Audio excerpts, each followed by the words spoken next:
바로 설교 시작하겠습니다.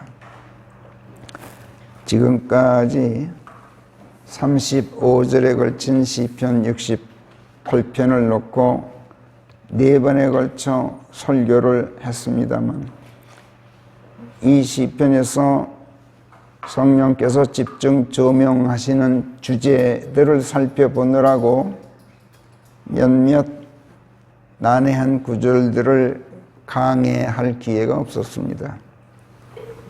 그래서 예를 들어서 군대들의 군왕들이 한 걸음에 도망쳤은즉 집에서 은인자중하고 있던 그녀가 노획물을 나누었도다 하는 12절 말씀이라든지, 전능자께서 그 안에 있는 군왕들을 흩어버리셨을 때 그 땅이 살몬의 눈같이 희었도다 라는 14절, 또 하나님께서 살기 바라시는 산은 이 산이니라, 참으로 주께서는 이 산에 영원히 살고자 하시느니라 하는 16절 같은 말씀들, 아까 제가 간단히 말씀드렸습니다만, 이런 말씀들이 무엇을 뜻하는지 우리가 자세히 살펴보지 못하고 넘어갔습니다.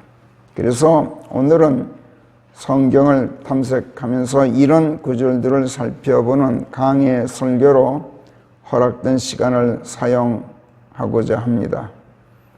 근데 지금까지 강조해왔듯이 모든 성경 말씀들이 미래의 일들에 초점을 맞추고 있다는 사실, 시편들은 특히 더 그렇다는 사실, 그래서 시편 68편도 역시 몇몇 구절들이 과거 역사를 기술하고 있으면서도 그 과거 이야기들보다 미래에 대한 예언적 의미에 더 무게를 싣고 있다는 점을 우리가 유념하고 있어야 합니다. 예를 들어서 7절 말씀, 오 하나님이시여 주께서 주의 백성의 앞장서서 나아가셨을 때, 주께서 광야를 가로질러 행군하셨을 때 셀라, 이렇게 말씀해요. 7절이. 그러니까 문장 자체는 과거형으로 되어 있어요.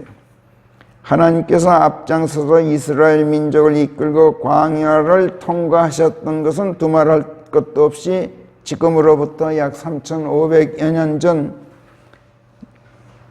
그러니까 기원전 1490년경에 출애굽 때의 일을 말합니다. 출애굽 때 그 출애굽기 13장 21절에서 주께서 앞장서셔서 낮에는 구름 기둥 속에서 그들의 길을 인도하셨다. 밤에는 불 기둥 속에서 그들에게 빛을 밝혀주시는 가운데 밤낮을 가리지 않고 진군하도록 하셨다. 이렇게 쓰고 있어요. 시편 68편 7절 다음 또 8절에서도 하나님의 임하여 계심 앞에서 땅이 흔들렸고 시나이 산조차 요동쳤나이다 하고 말씀하는데, 출애굽기 19장 18절에서도 이 장면을 모세가 백성을 이끌고 시나이 산자락 아래에 섰을 때 하나님께서 불 속에서 산 정상에 내려오셨는데 그 불 속에서 솟아오르는 연기가 마치 영광로의 연기처럼 솟아올랐고 산 전체가 크게 흔들렸다고 쓰고 있습니다. 그러니까 시편 68편 7절이나 8절이나 다 같이 과거 역사만을 기술하고 있는 것처럼 여겨지기가 십상이죠. 그런데 8절은 시나이 산이 요동쳤다고만 기술하지 않고 그 다음에 보면 하늘들이 또한 빗방울들을 떨어뜨렸나이다 하는 말씀을 덧붙이고 있어요. 그러나 출애굽기 19장에서 하나님께서 시나이 산 정상에 내려오셨을 때 하늘에서 비는 한 방울도 내려지지 않았어요. 한 방울도 떨어지지 않았어요. 또 하나님께서 모세를 시나이 산으로 불러내시기 전 모세가 진영에 머무르고 있을 때 먼저 하나님께서 나타나셨었는데, 그때 하나님께서 모세에게 말씀하셨을 때도 19절 보면 출애굽기 19장 4절에 보면 내가 이집트인들에게 어찌 행하였는지를 너희가 보았고 내가 너희를 독수리의 날개에 태워 너희를 내게로 데려왔음을 보았느니라. 이렇게 4절에서 말씀하셨는데 출애굽 당시에 하나님께서 이스라엘 백성을 독수리의 날개에 태워서 하나님께로 데려가신 적은 없어요. 출애굽기에 그런 기록은 없어요. 그래서 모세도 훗날 이것을 회상하면서 마치 독수리가 날개를 활짝 펼쳐 제 어린 새끼들을 실어 나르는 것처럼 그렇게 주께서 그들을 인도하셨다. 이렇게 신명기 32장 11절 12절에서 쓰고 있어요. 그러니까 실제로 독수리 날개에 태워서 이집트에서 데리고 나오셨던 게 아니라 마치 그렇게 하듯이 데리고 나오셨다. 이렇게 신명기에서 재해석을 하고 있는 거예요. 출애굽기 19장 4절 말씀을 해석하고 있단 말이에요. 그러니까 이것은 과거에 있었던 일이 아닌 거예요. 장차 대환란 시대에 있을 미래의 일을 기술하고 있는 거예요. 요한계시록 19장 12절, 13절, 14절 보면 그걸 알 수 있어요. 요한계시록 12장 13절에 보면 그 용이, 마귀가, 그 용이 자기가 땅에 내던져진 것을 알게 되자 그가 그 사내 아이를 낳았던 여인을 박해하였느니라. 그런데 그 여인에게 큰 독수리의 날개가 주어져서 그녀가 광야로 날아가 자기 처소로 들어갔나니 그곳은 그녀가 한때와 두때 그리고 한때의 반 동안 그 뱀의 얼굴을 피하여 부양받는 곳이더라. 이렇게 쓰고 있어요. 한때는 1년을 말하고 두때는 2년을 말하고 한때의 반은 반년을 말해요. 그러니까 한때와 두때 그리고 반때죠. 이건 7년간의 대환란 기간 전반기 3년 반, 후반기 3년 반 이걸 말해요. 여기서는 물론 전반기 3년 반을 말하고 있어요.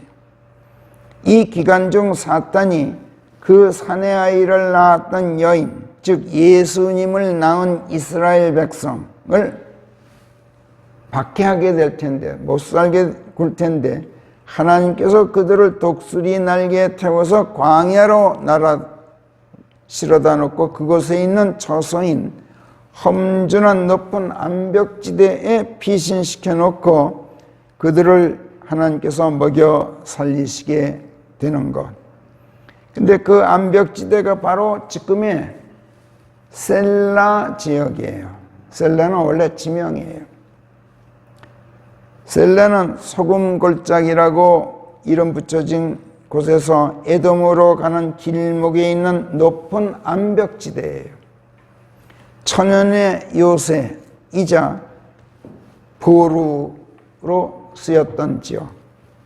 전쟁 때 적의 공격으로부터 피하는 피난처가 되곤 했던 것으로 아주 유명한 지대를 말해요. 헬라어로는 페트라라고 일컬어지는 곳이에요. 여기 히브리어로는 셀라라고 하지만 헬라어로는 페트라, 암벽, 바위 이런 뜻이죠. 베드로. 대환란 때 하나님께서 이스라엘 민족을 독수리 날개에 태워서 이 페트라에 옮겨다 놓고 사탄의 공격으로부터 보호하시게 될 것을 지금 읽은 요한계시록 12장 13절 14절에서 예언하고 있는 것인데, 이스라엘 민족이 페트라로 피난할 때 사탄이 그들 뒤로 홍수를 보내죠. 그러나 땅이 입을 벌려 그 큰 물을 다 삼켜버리는 바람에 성공하지 못한다고 요한계시록 12장 15절 16절이 또 예언하고 있어요. 원래 그 지역이 사막인데다가 돌밭이기 때문에 아무리 물을 들이부어도 홍수가 날 수 없는 땅이에요.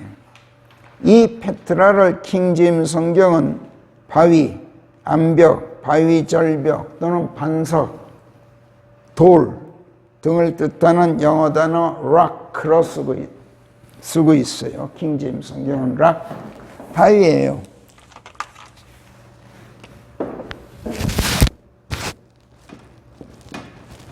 바위 또는 암벽 또는 바위절벽 또는 반석, 돌 여러 가지로 쓸 수 있는 그런 말이죠. 히브리어로는 높은 바위절벽으로서 요새, 피난처 등을 뜻할 때는 셀라라고 말하고, 그냥 높은 절벽이면서 험준하고 또 아주 날카로운, 칼같이 날카로운 암벽으로 되어 있는 지대를 뜻할 때는 스루라고 또 말을 해요. 근데 이 지명이 셀라란 말이에요. 시편에 있다 보면 군데군데에서 셀라라는 말이 자주 나오는 것을 우리가 보죠. 우리나라 국악에서 창을 부를 때 보면 장구 치는 사람이 막간에 좋다 또는 으싸 하고 신바람을 나타내면서 분위기를 살리죠. 이와 같이 셀라도 음악 연주나 노래 막간의 응답성으로 목청을 높여 분위기를 고조시키는 말이지만, 문제는 어째서 그런 용도로 셀라라는 말을, 즉 암벽, 보루, 요새, 피난처 등을 뜻하는 바로 그 말을 어째서 그 용도로 노래 막간에 갖다 쓰는 그런 말로 채택하였느냐 하는 거예요.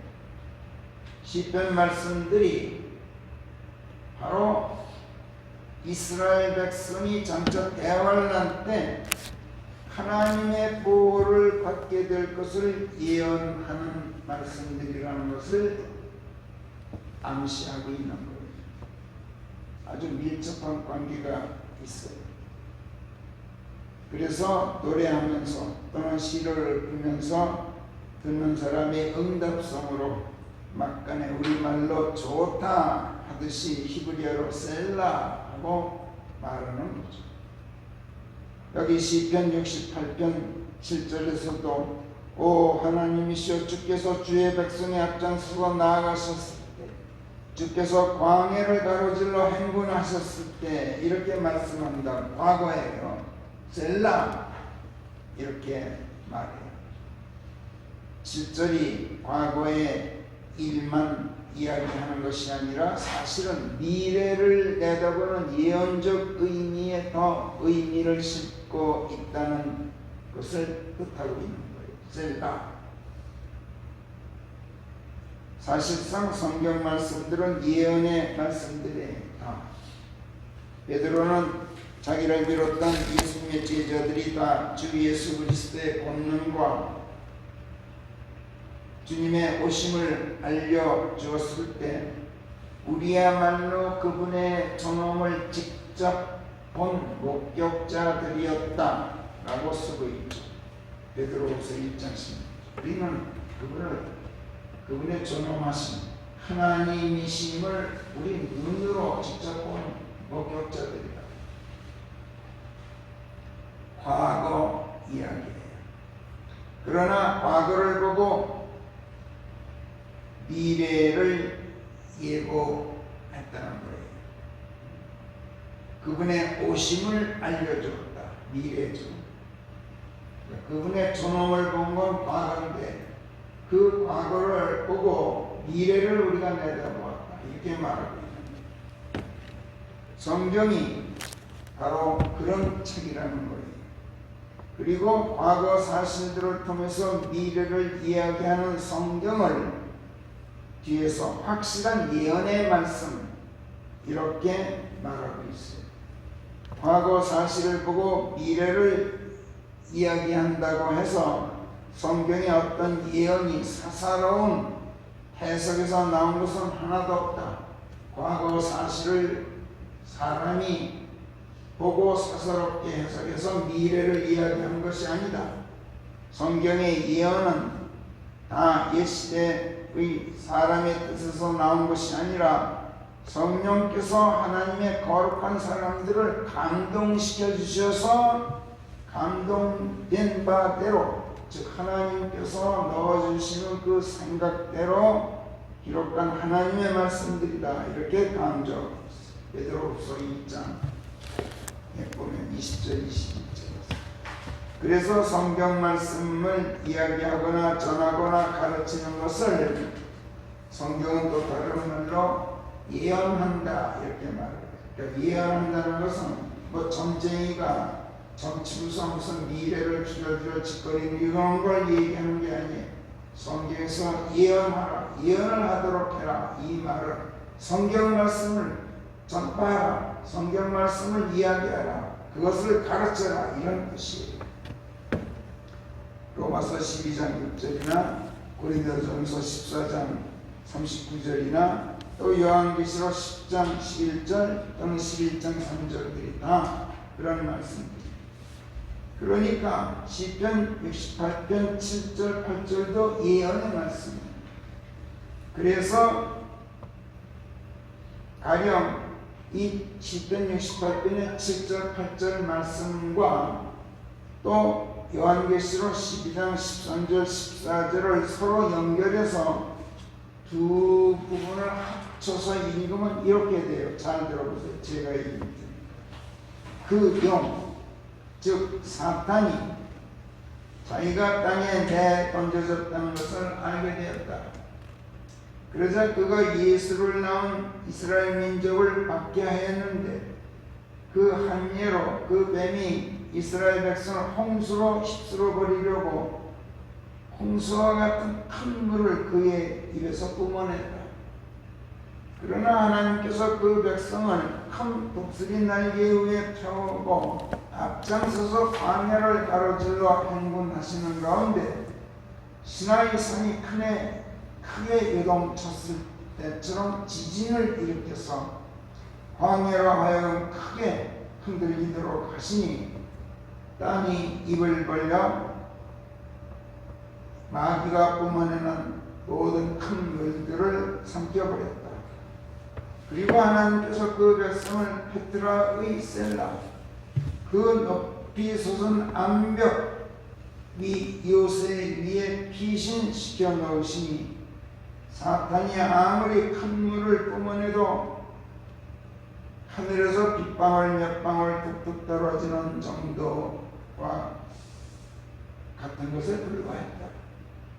그리고 하나님께서 대환란 기간 전반기 3년반 동안 셀라에서 이스라엘 백성을 부양하셨다. 이렇게 문장이 과거의 형으로 되어 있으면서도 아주 자연스럽게 다음에 올 대환란 시대의 미래를 이야기하는 말씀이 된다는 말이에요. 참고로 대환란 기간 중에 등장하는 마귀를 그 영이라고 지칭하는 이유는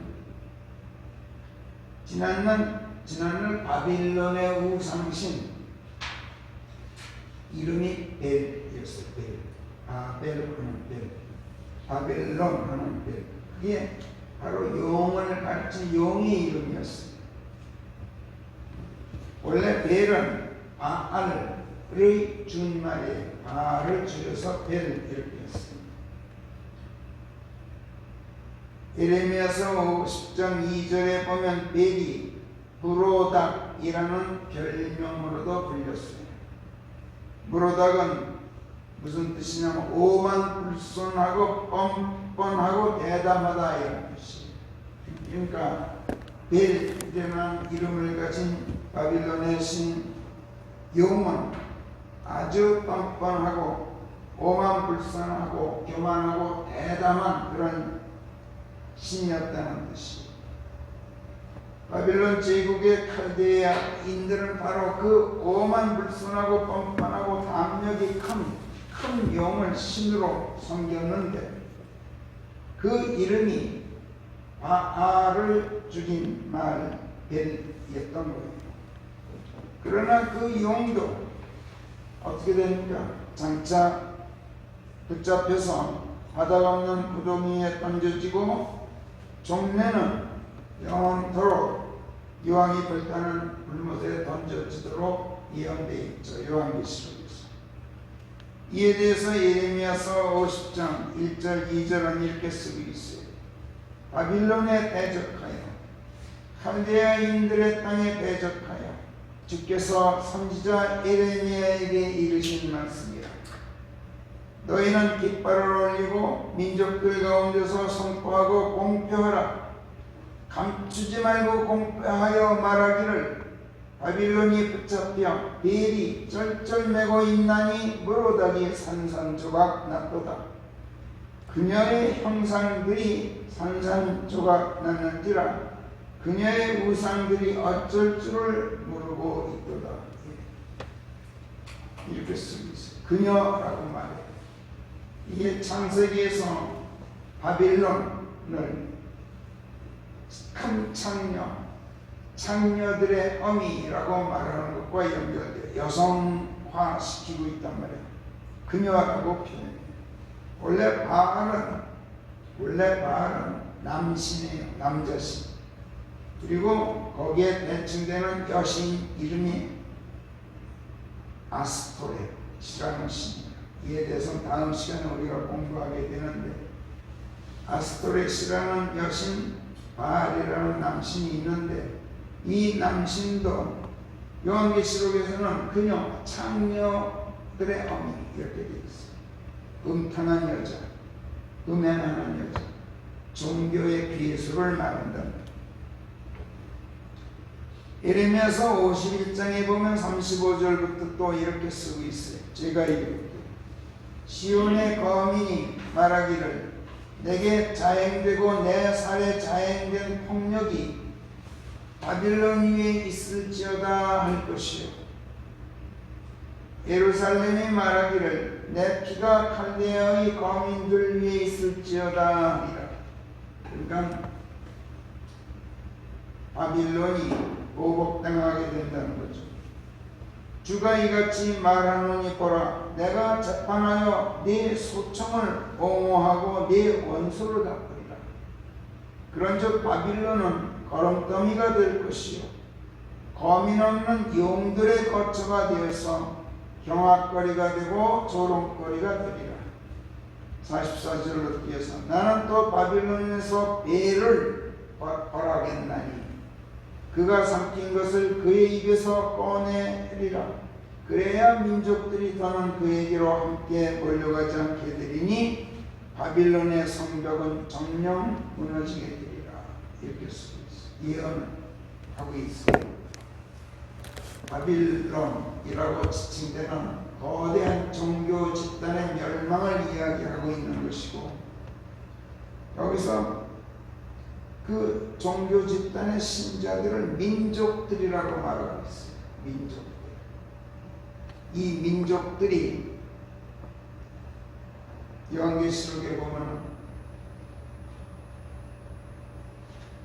어떤 민족은 예를 들어서 곡과 마곡 같은 그런 민족은 또 천년 동안 바닥 없는 구덩이에 갇혀 있다가 잠시 풀려나온 그 용, 그 사탄 마귀에게 다시 미혹돼서 하나님과 대적하는 민족이 되죠.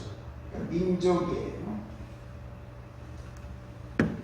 요한계시록 14장 8절에서 모든 민족들로 하여금 자기와 음행을 저지르게 함으로써 아주 경노하신 하나님께서 내리시는 진노의 잔을, 포도주 잔을 저뿐만 아니라 다른 민족들도 마시게 만든 큰 부송이라고 언급하고 있습니다. 또 그 종교 집단을 또 16장 요한계시록 16장 18절부터 21절까지 보면 그 큰 도성 바빌론의 음행이 하나님께 고발되자 하나님께서 그 도성을 멸하시기 위하여 진노의 격렬한 포도주 잔을 내리심과 동시에 천둥 번개를 치시고 역사상 유례없는 큰 지진을 일으키게 되어 있습니다. 그러자 섬이라는 섬 모든 대륙이 다 사라져 없어져서 산들을 찾아볼 수가 없게 되고 사람들 위에 무게가 한 달란트나 되는 거대한 우박이 하늘에서 쏟아져 내립니다. 지구가 이만큼 멸망 지경에 이른다.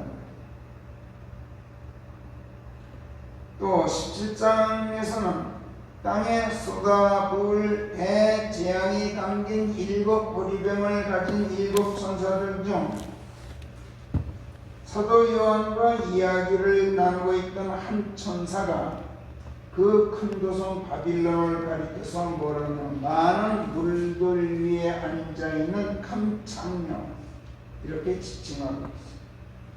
그리고 그 창녀에게 내릴 심판을 그에게 보여주겠다면서 땅의 왕들이 그 창녀와 더불어 음행을 자행해왔고 땅의 거민들이 그녀의 음행의 포도주에 취하도록 사주받았다.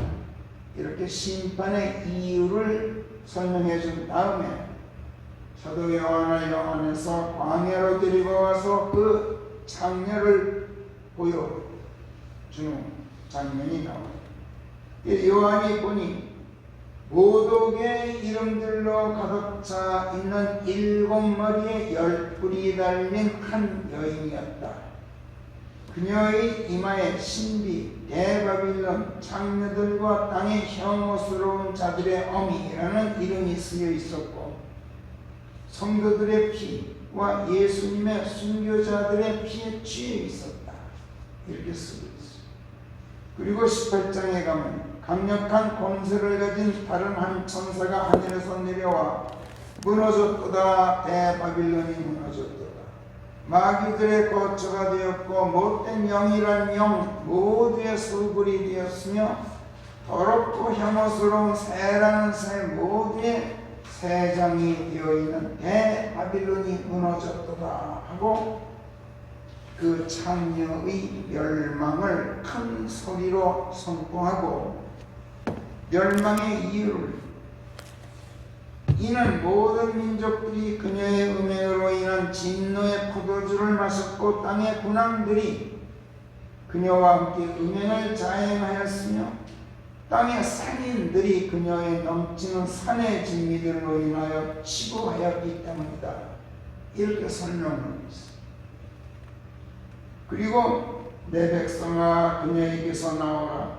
그래야 너희가 그녀의 죄들에 함께하는 자들이 되지 않음으로써 너희가 그녀의 재앙들을 받지 않게 되리라는 경고가 하늘에서 들려요. 대환란 기간 동안에 땅에 남아있는 일부 사람들을 향해서 내 백성아 하고 불렀어요. 이게 바로 종교에 미혹되어서 마귀에게 속고 종교에게 미혹되어서 착취당하면서 종교 집단의 신자들이 되어 있던 마귀의 선악에 사로잡혀 있던 피해자들을 일컫는 거예요. 그래서 그 종교의 신자들을 하나님께서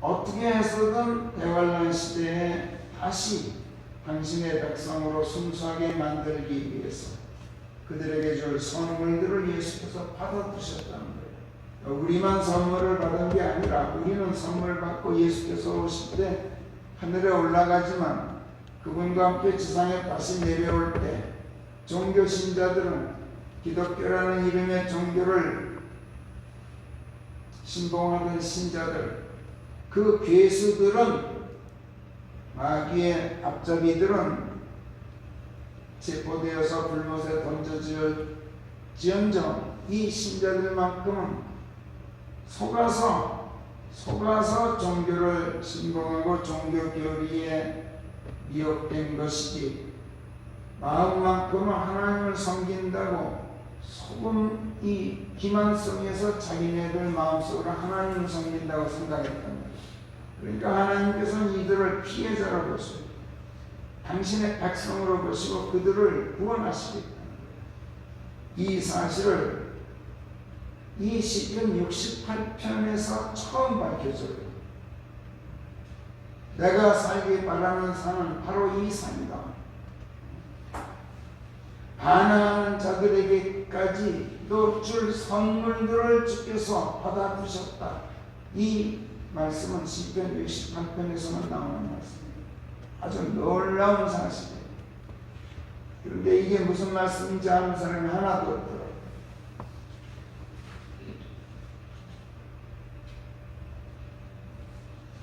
그래서 대환란 시대에도 말하자면 기쁜 소식이 전해지고 있어요. 내 백성아 그녀에게서 나오라. 내 백성아 종교에서 빨리 벗어나라. 그래야 너희가 종교의 죄들에 함께하는 자들이 되지 않음으로써 너희가 그녀의 재앙들을 받지 않게 되리라. 불못에 던져지지 않으려면 빨리 나와라. 이런 경고가 하늘에서 들려와요. 그리고 또 다른 막강한 천사가 맷돌같이 생긴 거대한 돌을 집어들어서 그것을 바다에 던지면서 저 큰 도성 바빌론이 이같이 사납게 내던져져서 더 이상 그 흔적을 찾아볼 수 없게 될 것인즉 수금 타는 자들과 악사들과 피리 부는 자들과 나팔 부는 자들의 소리가 더 이상 내게서 입체 들려오지 않을 것이요. 너희들 하나님을 찬송한답시고 각종 악기 동원해서 찬송가 부르고 성가대 만들고 무슨 교회 음악단도 만들고 늘려 그랬는데 그거 다 사라져 없어질 거예요. 기술자가 어떤 기술을 가졌더라도 더는 내 안에서 찾아볼 수 없게 될 것이며 내 안에서 더는 방아소리가 일절 들려오지 않게 될 것이고 더 이상 내 안에서 촛불이 일체 비치지 않게 되고 신랑의 음성과 신부의 음성이 더 이상 내 안에서 일절 들을 수 없게 되리니 왜? 이는 내 상인들이 땅의 큰 자들이 되었고 종교의 상인들, 종교가 장사를 했답니다. 모든 민족들이 네 마술에 걸려 미혹되었었기 때문이다. 이렇게 설명합니다. 성경이 요한계시록에서 바빌론에 대하여 이같이 언급하는 말씀들로 미루어 보면 그 큰 도성이라고 지칭되고 큰 창녀라고 지칭되는 바빌론이 로마 가톨릭을 비롯한 기독교라는 이름의 거대한 종교 집단을 말한다는 것을 짐작하기는 조금 더 어렵지만 로마 가톨릭이 수백 년 동안 요한계시록을 성경에서 제거했던 이유가 바로 그거예요. 종교 집단들은 본이건 간에 마귀의 세력을 등에 업고 있는 마귀들의 집단이라는 것을 우리는 성경을 통해서 짐작할 수가 있어요. 전혀 어렵지 않아요. 그걸 짐작하기. 요한계시록에서 기독교라는 이름의 종교 집단이 바빌론을 일컬어 민족들로 하여금 자기와 더불어 음행토록 하는 창녀들의 엄이라고 지칭하는 것은 종교가 마귀와 음행하는 것으로 보기 때문에 그렇게 표현하고 있는 거예요. 그런데 여기서 우리가 주목해야 할 점이 하나 있어요. 아까 우리가 찬송가도 그렇게 불렀습니다만 하나님의 병거들 이런 표현이나 하나님께서 앞장서서 백성을 이끌고 나아가신 것을 행군하신다 또는 진군하신다 같이 군사 용어들을 사용하고 있다는 점이에요. 그러고 보면 성경은 도처에서 하나님을 일컬어서 여호와 사바오스, 즉 만주의 주, 만군의 주 하나님, 이렇게 부르고 있어요. 만군의 주 하나님을 대군대의 지휘자 내지 총사령관으로 지칭하고 있다. 그리고 우리들은 십자가 군병들을 이렇게 표현해요. 군대 군사들이에요. 자, 그렇다면 하나님께서는 항시 전투 태세를 갖추고 계셔서 일거수일투족이, 하나님의 일거수일투족이 마귀와 또 그 집단들을 상대로 싸우시는 전쟁 행위, 하나님께서 움직이시는 일거수일투족, 항시 전시 상황에 처해 계시다는 것을 우리가 알 수 있어요. 성경에서. 그런데 이런 말이 있죠. 승패는 병가지 상사다, 이런 말이 있죠. 자, 하나님께서 군대 총사령관으로서 항시 전투 태세를 갖추고 계시고 그 일거수일투족이 항시 전쟁 행위인데, 승패가 병가지 상사라면 하나님께서도 전쟁에서 반드시 승전만 하시라는 법은 없겠죠. 패전도 하실 수 있지 않겠어요? 과연 그럴까요? 상대가 누구건 간에 하나님께서 전쟁에서 패하신다는 것은 이건 상상도 할 수 없는 일이에요. 아스리아 왕 사네립이 유다 왕국에 쳐들어왔을 때 열왕기하 19장에 보면 하나님의 천사 하나가 아시리아군 18만 5천 명을 하룻밤 사이에 몰살시킨 그 사건을 우리가 알 수 있습니다. 하나님께서는 이런 막강한 천사들이 12군단도 더 있어요. 마태복음 26장에서 종교 지도자들이 파견한 관원들이 유다 이스카리ot을 앞장서서 겟세마네에서 들이닥쳐서 예수님을 체포했을 때 베드로가 칼을 뽑아서 대제사장의 종을 쳤죠. 귀를 잘라버렸어요. 이때 예수께서 그를 꾸짖으시면서 뽑아둔 칼도로 집어넣으라, 칼을 든 자는 칼로 망한다, 이렇게 꾸짖고, 내가 지금 내 아버지께 기도하여 그분께서 천사들 12군단보다 더한 것이라도 내게 당장 보내주시도록 하지 못하는 줄로 내가 생각하느냐, 이렇게 베드로에게 말씀하셨어요. 그러니까 하룻밤 사이에 아스리아군 18만 5천 명을 혼자서 다 몰살시킬 수 있는 그런 천사들로 구성된 군대가 하나님께는 12군단도 더 있다는 거예요. 자, 그렇다면 하나님께서는 그런 막강한 천사들을 군대로 거느리고 계시기 때문에 어떤 전쟁도 승리하실 수 있는 것일까?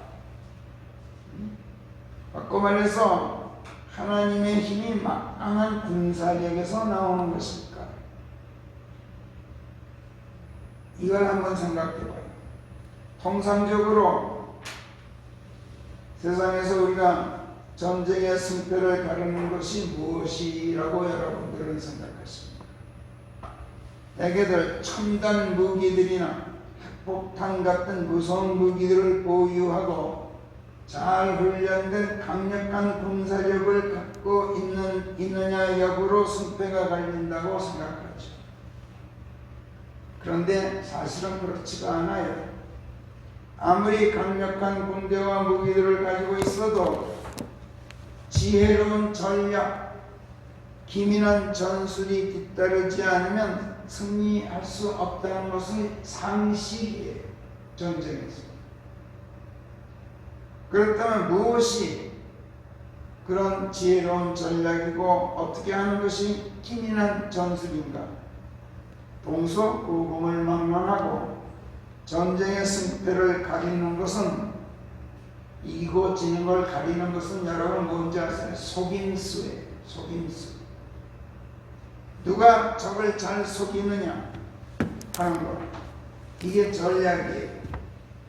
누가 적의 속임수를 잘 간파하고 대비하느냐, 그리고 거기에 대비해서 기민한 준비를 하느냐, 이게 전술이에요. 아무리 강력한 폭탄, 무서운 미사일을 장착한 초음속 전투기들을 갖고 있어도 적의 레이더망에 걸리면 적진에 이르기 전에 미사일에 맞아 떨어져요. 그렇잖아요. 그래서 적의 레이더망 속이고 적의 눈을 피하기 위해서 소위 스텔스 전투기라는 걸 만들어요. 스텔스. 여러분 많이 들어보셨죠? 스티기 뭐예요? 훔친다는 뜻이야. 도둑질한다. 이거를 TH 붙여서 스텔스로 속인다, 훔친다, 몰래 한다, 숨긴다, 이런 뜻이에요. 스텔스 기능을 갖고도 모자라도 저공 비행으로 레이더망을 피해 적진으로 침투하는 것이 현대전의 전략 기술이에요. 아무리 강력한 무기들이라도 또 어떻게 해요? 지하 경납고나에 숨겨두거나 바다 및 잠수함에 장착해 두는 것도 다 스텔스 기술이에요. 일본이 제2차 세계대전에서 패망한 것은 원자탄을 싣고 히로시마와 나가사키로 날아오는 미 공군 B-29기 폭격기를 사전에 탐지하지 못했기 때문에, 그걸 여격하지 못했기 때문에 패전한 거예요. 미국의 스텔스 전략에 당했다는 거예요. 북한이 핵무기니 무슨 미사일이니 무슨 장사정포니 하는 무서운 무기들을 무장하고 있으면서도 우리 공군이 스텔스 전투기들을 작년에 도입했죠. F-35라는 거. 얼마나 예민한 반응을 나타냈는지 우리가 봤어요. 이유가 뭐예요? 자기네들이 아무리 무서운 무기를 가지고 있어도 몰래 숨어서 들어오는 전투기들을 막는 기술이 없어. 그래서 그랬어. 또 요즘 한미 합동군사 훈련 한다 그러면 아주 신경질적인 반응을 나타내는 것도 그 이유가 지금 하는 한미 군사 그 훈련을 보면 북한군의 속임수와 은닉기술, 기습적인 기만 전술을 탐지하고 대비하는 전술에 집중하고 있어요.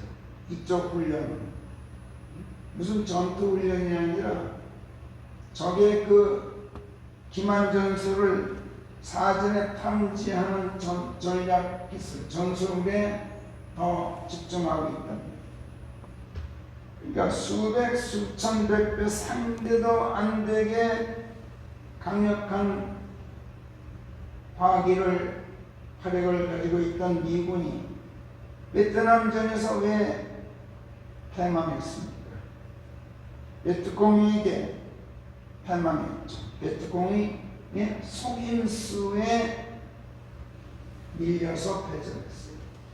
베트콩은 상대도 안 되게 취약한 무력과 무기들을 가지고 미군과 싸웠지만 정글과 지하 덩굴에 숨었다가 허를 찌르는 뛰어난 내복 기술로 막강한 미군을 몰아냈어요. 이와 같이 전쟁의 승패를 가르는 것은 다 속임수예요. 누가 속임수에 능하냐로 결정된다. 여러분 삼국지 읽어봤는지 모르지만 삼국지에서 해군을 거느린 조조군대 유비의 제갈량이 아주 턱도 없이 모자란 군사를 가지고 백전백승을 해요. 왜? 제갈량의 속임수. 그만큼 등에서 그랬다. 자, 그렇다면 마귀의 집단들을 상대로 싸우시는 하나님께서 백전백승하실 수 있는 것도 하나님께서 마귀들을 속이는 기술이 뛰어나시기 때문일까? 속임수로 말하자면 마귀를 따를 자가 없어요. 예수께서는 마귀를 일컬어서 거짓말쟁이요 거짓의 아비라고 요한복음 8장 44절에서 말씀하셨어요. 종교인들을 가리켜서 거짓의 아비 마귀에게서 난 자들 이렇게 질타하셨어요. 너희가 아브라함의 자식들이라면 너희가 아브라함의 일들을 하리라. 그러나 하나님에게서 진리를 듣고 그 진리를 너희에게 들려준 사람은 너희가 지금 죽이려 하는데 아브라함은 이런 짓을 하지 않았느니라. 너희는 너희 아비의 행실들을 하느니라. 너희는 마귀들의 자식들이다. 종교인들을 이렇게 말씀하셨습니다. 그러자 그들은 우리는 음행으로 난 것이 아니다. 우리에게는 유일자 하나님 아버지가 계시다 하고 반발했습니다. 이때 예수께서 대답하셨습니다. 하나님께서 너희 아버지시라면 너희가 나를 사랑하리라. 이는 내가 하나님에게서 나와서 여기 와 있음인즉 나 스스로 온 것이 아니며 그분께서 나를 보내셨습니다. 너희가 왜 내 말을 깨닫지 못하는지 아느냐? 그것은 바로 너희가 내 말을 들을 수 없기 때문이니라.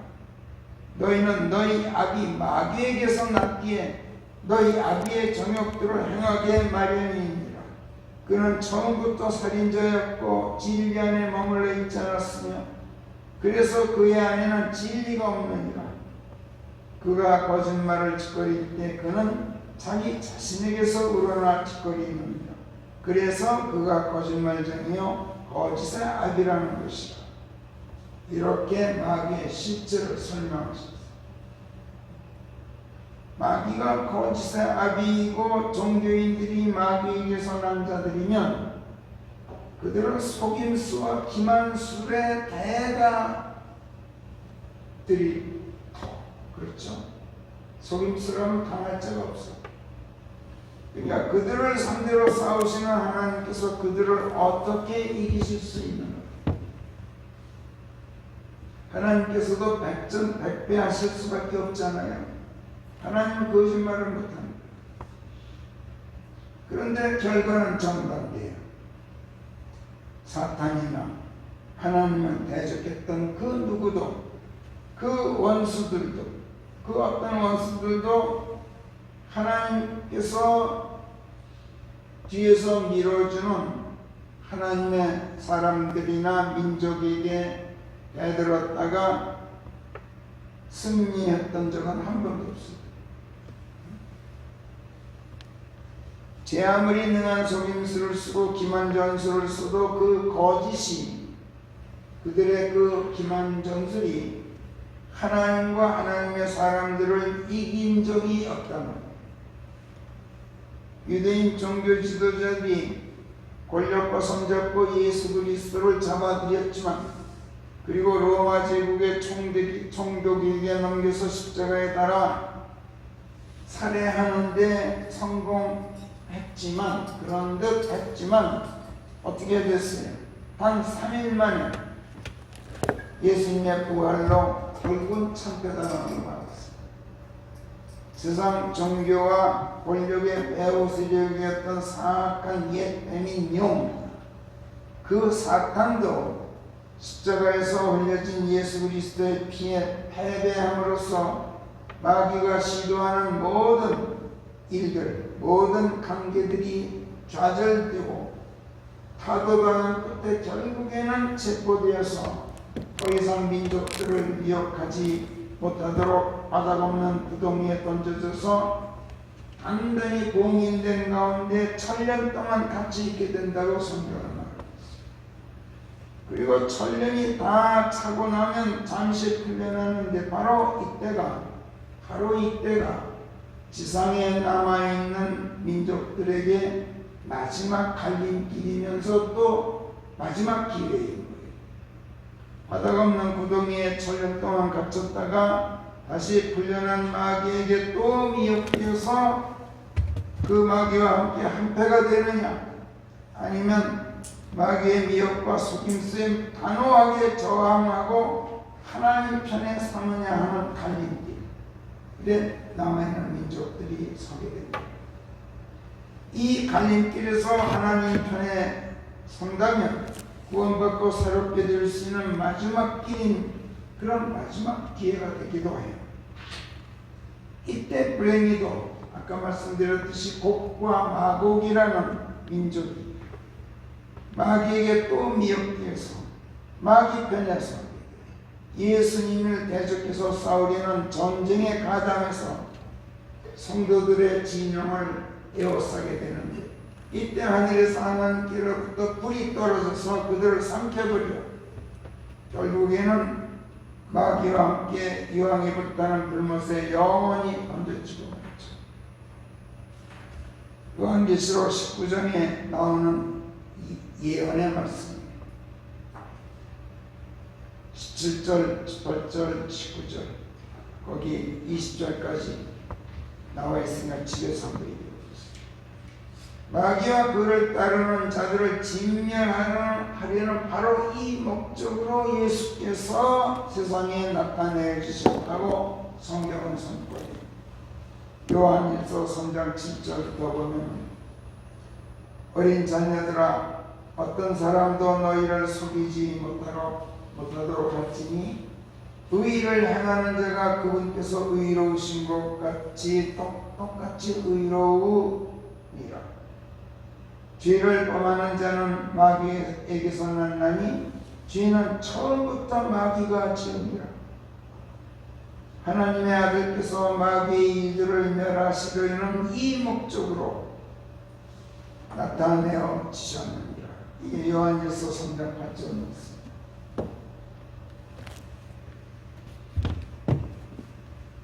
전쟁에서 이기기 위하여 써먹는 은익술이나 기만술이나 스텔스 기술 같은 속임수는 하나님과의 전쟁에서는 통하지 않아요.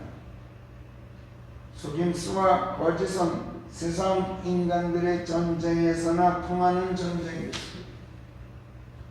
사실은 세상 전쟁에서도 속임수와 거짓 전략 기술은 하수에 속해요. 세상 전쟁에서 필승하는 최상의 고수는 적의 속임수와 은닉수를 사전에 먼저 알고 미리 대비하는 기술이에요. 북한이 가장 무서워하는 것이 무엇인 줄 아세요? 미군의 U-2기 같은 고공정찰기, 무슨 글로벌 호크니, 코브라버리니, 트리톤이냐는 무인 정찰기들, 여기에 또 피스 아이니, 글로벌 아이니하는 조기 경보기들, 이거 북한이 가장 무서워요. 자기네들이 아무리 속임수를 써도 사전에 다 탐지되고 옵니다.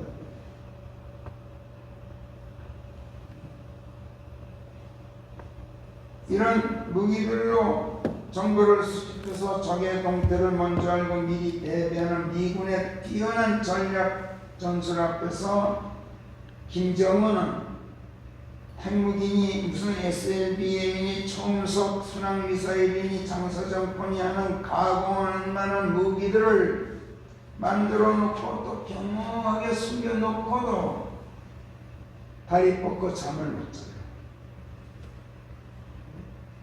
사탄이 그래요. 내가 하늘로 올라가리라. 내가 내 보좌를 하나님의 별들 위로 드높이리라. 내가 또한 북녘 끝자락 그 회중의 산에 앉으리라. 내가 구름들의 높은 곳들 위로 올라가리라. 내가 그 지존자 하나님같이 되리라. 이렇게 사탄이 말했습니다. 근데 이거 다 마음속으로 몰래 혼자서 음모하고 혼자 짓거린 말이지 드러내놓고 공언한 말은 아니라는 거예요. 거짓의 아비, 속임수의 대가인 마귀가 이런 음모를 드러내놓고 공언할 리가 없죠. 그런데 하나님께서는 그의 속을 유리알처럼 들여다보고 계십니다. 오 아침의 아들 루시퍼야, 내가 어찌 하늘에서 떨어졌는가? 민족들을 꼼짝 못하게 하던 네가 베어 넘어져 땅에 나뒹굴다니 이 어찌된 일인가? 이는 내가 네 마음속으로 말하기를 이러저러 하리라 하고 짓거렸기 때문이다. 이렇게 이사야서 14장에서 하나님께서 말씀하십니다. 마음속에 있는 생각을 읽고 계셔. 모든 것을 먼저 하시고 미리 조치를 취하시는 하나님의 이 탐지 능력, 그 어떤 첨단 드론이나 정보 수집 정찰기로도 하나님의 이 탐지 능력을 따르지 못해. 기독교라는 이름의 바빌론 종교는 속임수에 능하고 강교한 기만술이 뛰어난 가운데 그 머리가 온통 모독의 이름들로 가득 차 있는 사탄을 등에 업고 하나님을 모독하는 자들이에요. 그 머리를 보면 요한계시록에 모독의 이름들로 가득 차 있다 이렇게 쓰고 있어요. 이게 무슨 소리예요? 이걸 아는 사람이 하나도 없더라고. 우리는 모독의 의미를 똑바로 배웠죠. 모독, 모자라는 모자, 시울모, 독, 시궁창같이 더러운 개천을 독이라고 해요. 시궁창같이 더러운 개천을 옛날 청계천 곱게 하듯이 덮어 가리는 걸 모독이라고 해요. 속임수라는 거예요. 그러니까 모독의 이름들로 가득 차 있다. 이 말은 속이는 말로 가득 차 있다. 그 머리가 사탄이 그런 자들이라. 종교의 우두머리가 그렇다.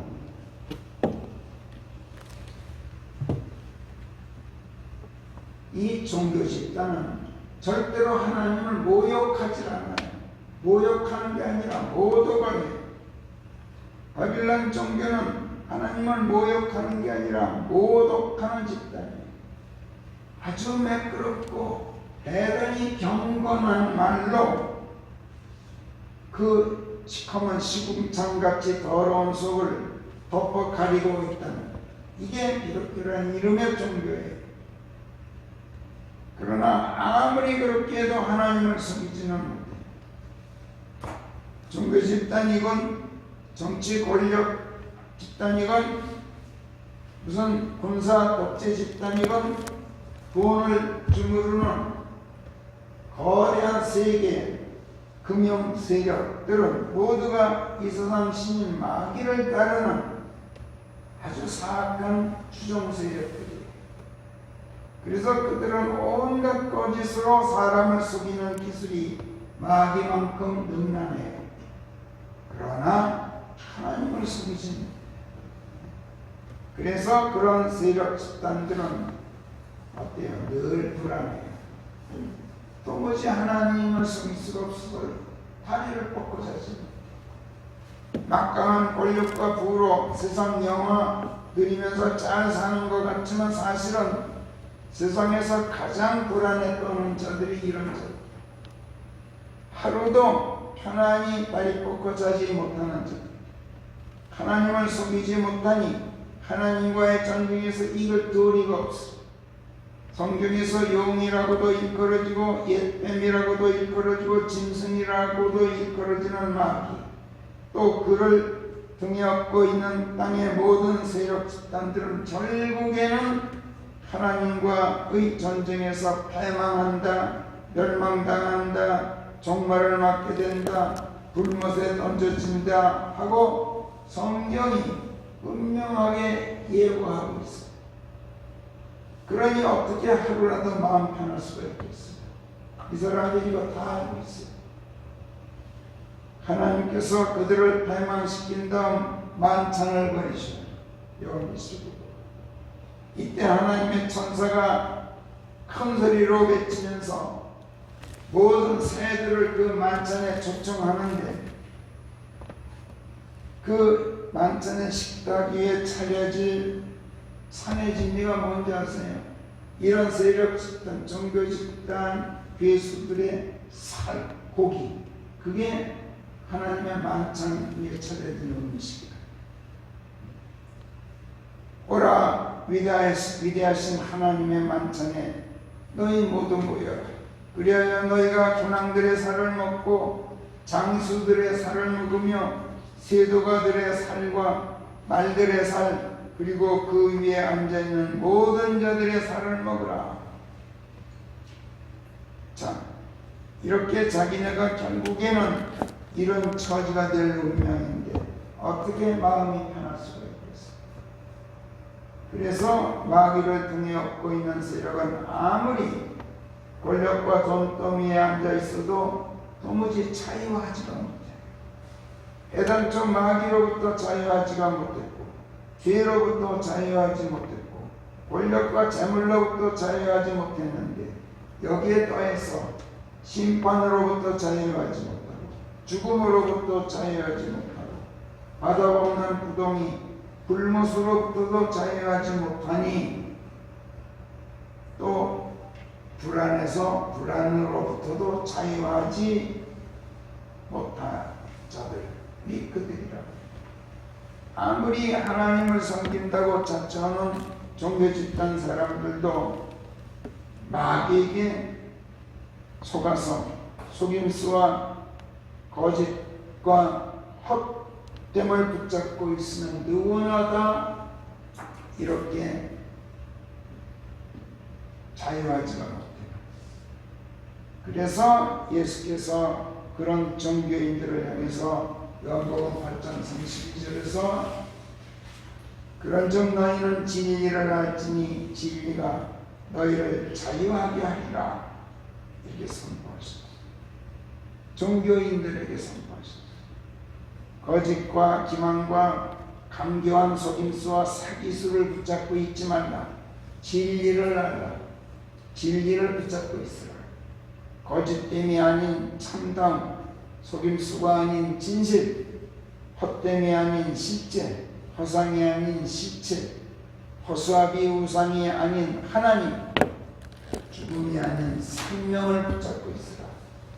그래야 너희가 마귀로부터 자유하게 되는 것은 물론 죄, 심판, 멸망, 죽음으로부터 자유하고 지옥과 불못으로부터 자유하게 될 뿐만 아니라 당장 현세에서도 불안과 초조로부터 자유하게 되고 평강을 얻게 된다. 이런 말씀입니다. 누구에게 이런 말씀하셨어요? 마귀에게 속고 있는 종교인들에게. 하나님께서는 사탄에게는 관심이 없어요. 또 사탄의 앞잡이들 노릇을 하는 종교 괴수들 관심이 없어요. 그러나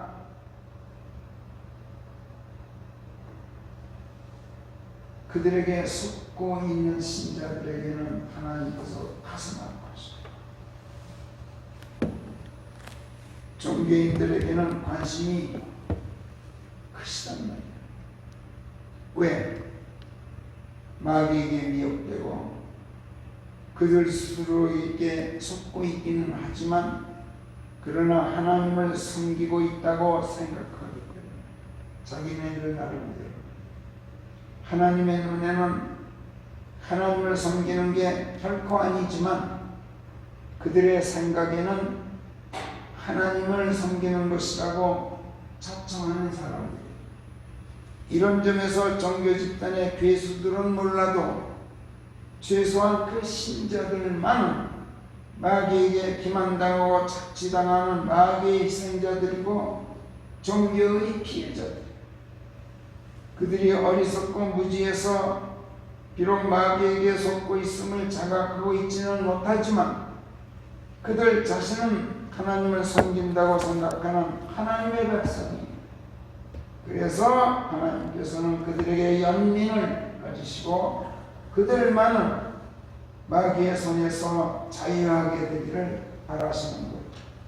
그래서 예수께서 그들에게 자유하게 될 수 있는 방법을 가르쳐 주셨던 거예요. 요한복음 8장 32절에서 그런즉 너희는 진리를 알지니 진리가 너희를 자유하게 하리라. 그런데 종교인들이 뭐라고 대답했습니까? 우리가 아브라함의 씨라면 누구에게 매인 것이 결코 아니 터이거늘 어쩌여 그대는 너희가 자유하게 되리라 하는가? 그들은 자기네가 마귀에게 사로잡혀 있는 마귀의 노예들이라는 것 자체를 자각하지 못하고 있어요. 그만큼 지독하게 미혹되고 있고 지독하게 기만당하고 있어요. 하도 지독하게 섞고 있어서 무엇이 진리인지도 몰라. 그래서 예수께서 가르쳐 주셨어요. 아들이 너희를 자유하게 하면. 앞에서는 진리가 너희를 자유하게 하리라 그러는데 뒤에서는 아들이 너희를 자유하게 하면 너희가 자유하게 되는 것이다. 하나님의 아들이신 예수 그리스도 바로 당신께서 그들을 자유하게 하는 진리시라는 것을 가르쳐 주셨다. 진리는 진실을 말해요. 진실, 참다, 거짓이 아니고 속임수가 아니고 헛된 거짓도 아니고 속임수나 거짓은 언제 들통나도 들통나게 되죠. 아무리 숨기고 아무리 교묘하게 속이고 그럴듯하게 둘러대고 또 아무리 다른 사람에게 잘 덮어 씌워도 거짓은 반드시 요즘 말로 특검을 받게 돼 있어요. 그리고 진실 앞에서 그 실체가 탄로나게 돼 있어요. 그러니까 그 나쁜 짓한 무슨 대장동인가 뭔가 하는 사건 일으킨 자들 특검을 그렇게 극구 반대하고 있는 거예요. 대통령. 그러나 언제 탄로가 나도 탄로가 나. 그래서 거짓과 속임수는 아무리 치밀하고 아무리 간교하고 또 아무리 입을 꼭 봉해놔도 결국에는 끝장이 나요. 모든 거짓, 모든 속임수의 결말은 그래서 결말은 심판이고 죽음인 거예요. 그러나 반대로 진리는 어때요? 진리는 영원해요. 그래서 진리는 영원한 생명인 거예요. 이 진리를 붙잡고 있으면 특검으로부터 자유롭고 심판으로부터 종말로부터 죽음으로부터 자유하고 썩음으로부터 또 불안으로부터 자유해. 무엇보다 더러운 죄들로부터 자유해. 그래서 진리는 죽음이 없는 생명세계, 끝남도 없고 썩음도 없이 영원히 사는 하나님의 영원 세계로 데려다 주게 돼 있어요. 하나님께서는 죽은 자들의 하나님이 아니시라 산 자들의 하나님이시다. 이렇게 마태복음 22장 32절이 선포하죠. 그래서 죄들 안에 있고 죽음 안에 있는 자들은 하나님의 세계에 이를 수가 없어요. 왜? 하나님은 죽은 자들의 하나님이 아니시기 때문에. 영원 세계에는 영원한 생명을 가진 자들만이 들어갈 수 있는 세계. 그 진리, 그 생명을 붙잡으라고 종교인들에게 마귀에게 속고 종교에 희생당하고 있는 그 신자들에게 예수께서 가르쳐 주셨던 거예요. 그리고 하나님의 아들이신 예수 그리스도 바로 당신이 그 영원 세계로 데려다주는 진리요 생명이며 하나님께로 인도하는 길이라고 요한복음 14장 6절에서 선포하셨죠. 내가 그 생명이요 진리요 생명이요 그 길이다. 내 아버지 집에는 많은 저택들이 있나니 나는 너희가 있을 처소를 준비하러 가노라.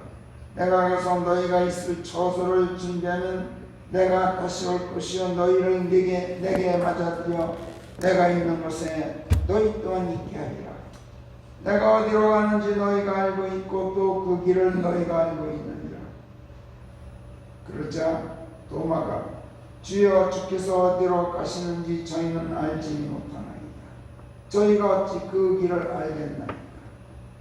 그러자 예수께서 6절에서 요한복음 14장 내가 그 길이요 그 진리이며 그 생명입니다. 나를 통하지 않고 아버지께로 가는 사람은 아무도 없다. 이 유명한 말씀을 선포하십니다.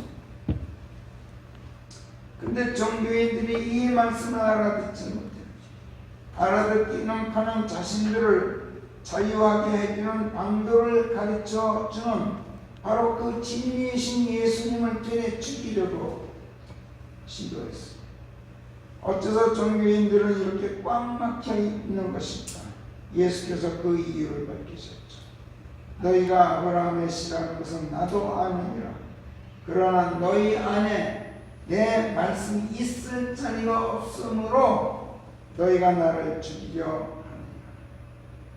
종교인들은 성경 말씀에 대한 지식은 있을지 몰라도 그 말씀들을 마음속에 생명으로 담아두지는 못해요.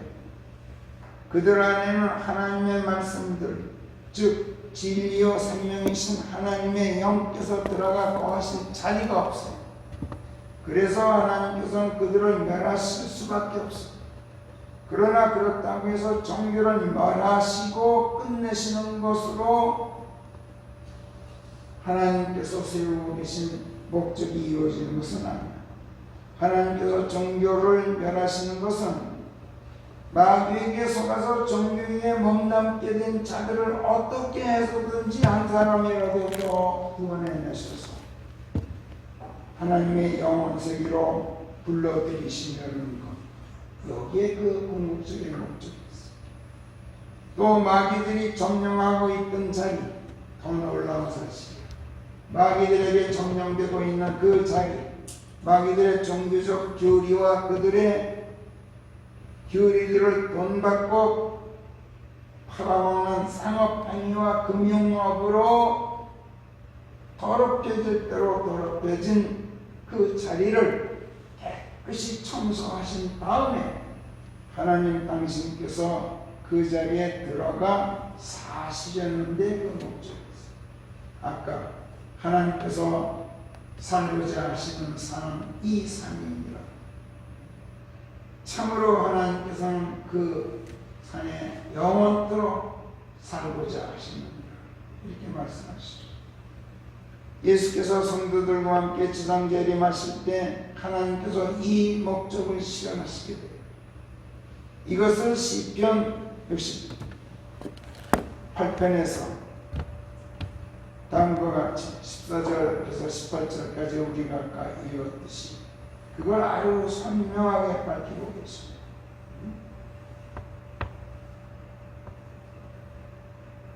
전능자께서 군왕들을 흩어버리셨을 때 그 땅이 살몬의 눈같이 희었도다. 미래형으로 바꾸면 하나님께서 군왕들을 흩어버리시게 될 때 그 땅이 살몬의 눈같이 희게 될 것이다. 깨끗해질 것이다.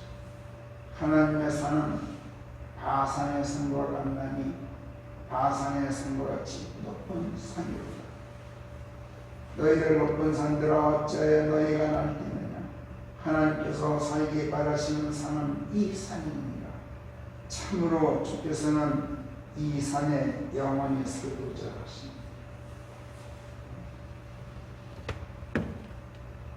그 더럽혀진 땅을 깨끗이 청소한 다음에 거기 들어가 사시겠다.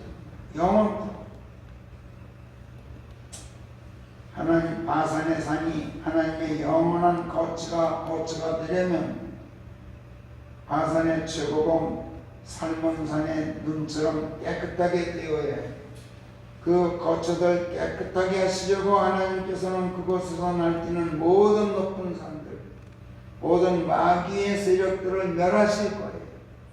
그리고 그 세력에 속고 착취당해온 사람들에게 구원의 선물을 주실 텐데 예수께서 그들을 위한 그 선물도 이미 받아두셨다고 말씀해요. 그렇다면 바산은 어디인가? 바산의 산은 또 어떤 산인가?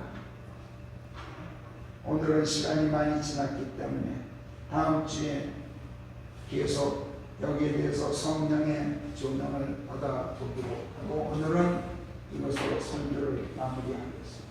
기도하겠습니다. 하나님 아버지,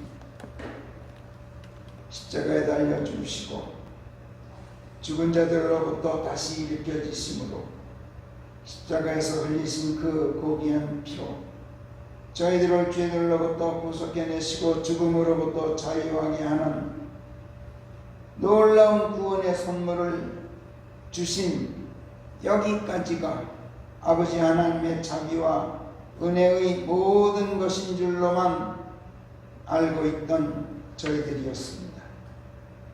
그런데 이런 저희들에게 오늘 또 말씀들을 들려주시고 성령의 조명으로 밝혀주시는 가운데 주께서 올라가실 때 지하에 묻혀 죽음 속에 사로잡혀 있던 자들을 사로잡아 하늘로 이끌고 가셨고 땅에 있는 남아있는 자들에게 줄 선물들을 받아두셨습니다. 여기에 더하여 그들 가운데 반응하는 자들을 위해서도 주께서 선물들을 받아두셨다 하니 이는 주 하나님께서 저희들만이 아니라 그들 가운데서도 사시려고 그리하셨다 하는 이 새로운 사실을 깨닫도록 하시는 참으로 놀라운 명철과 기쁜 예지를 오늘 저희에게 더하여 주셨습니다. 하나님, 이것을 감사합니다. 하나님, 이 명철, 이 예지가 저희 안에서 헛되이 소모되지 않고 강력한 힘을 떨치는 권능으로 역사해서 마귀에게 속고 종교에 착취당하고 있는 피해자들에게 기쁜 소식을 전하는 믿음의 일꾼들로 저희들을 강력하게 길러주시고 사랑의 수고를 아끼지 않는 하나님의 신실한 자녀들로 하나님 저희들을 완성해 주시옵소서. 감사하고 우리 주 예수 그리스도의 이름 안에서 기도하옵나이다. 아멘.